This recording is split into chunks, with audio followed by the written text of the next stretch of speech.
Retired Navy Admiral, former congressman, now running for Senate in fine state of Pennsylvania, Joe Sestak, who, by the way, on this Iranian deal is in favor of it. Admiral, always good to have you. The president, it's great to be back with you, Neil. Same here. Do you think the president overstepped it to say opposition couldn't point to one fact that would block this deal? That's a bit cavalier, don't you think? Well, I think there are some facts that you can have disagreement on this issue. Look, as a military man, why I support this cautiously, but I support it.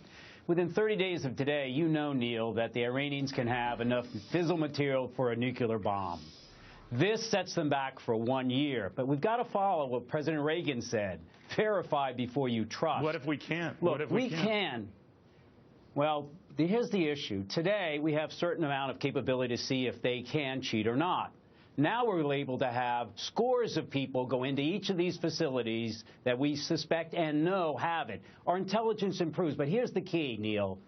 If we find they cheat, that military option should not be off the table, and it isn't, and we can use it. We are letting them decide what are the facilities that bear watching and inspecting. I mean, there are some things that they say are doubtful where this type of activity is going on, and we take the Iranians at their word that this sort of thing is going on there, but we have no way of knowing.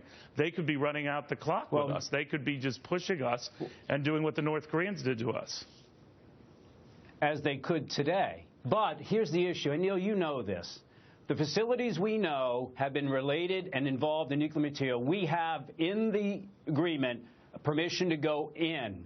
And Fordo, which you know is under 300 feet of hard rock that we can't take out. At most, when we do our strike, we delay it for a few years. But we can go right into that. Now, if we suspect that the president of Iran suddenly in his home, it does have a nuclear capability that's starting to go up, it'll take a couple weeks, about 23 days, in a process that's dominated by Western powers to go in. And if they deny it, you know, well, that's where the military option is always still available. Isn't on the table. Maybe the option is to refreeze sanctions and the rest. But by that point, as you know, Admiral, they've got that money. And they've got potentially tens of billions of dollars worth of money, essentially from our European colleagues, who will lift sanctions immediately, according to this UN Security Council unanimous. I guess what I'm asking you is that, is it fair enough to say, and do the facts not bear out, certainly with past behavior, that the Iranians are pretty good at lying, pretty good at moving stuff around, and pretty good at duping us? Yeah. Boy, do you think I've operated with the Shah of Iran's Navy and with the Iranian Revolutionary Guard when I command my carry out in the Persian Gulf? Do I trust them? Heck no. But remember this.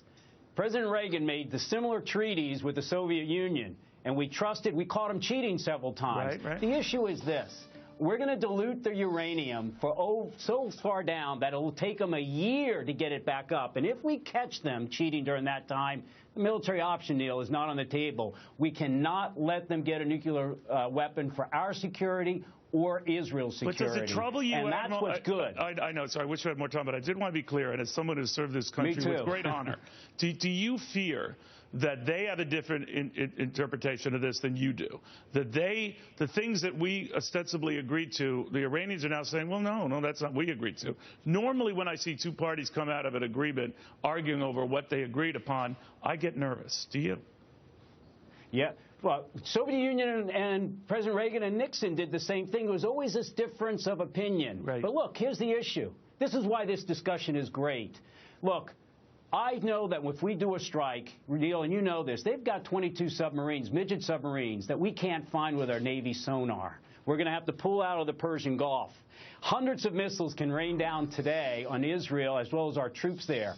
We can strike them. But before we do that, if we must, and we will, let's see if they are cheating. And if we catch them, I'm not going to trust them, then we have the military options as well as snap back on the economic sanctions. This is a prudent but cautious step forward. All right, Admiral, thank you. Good seeing you again.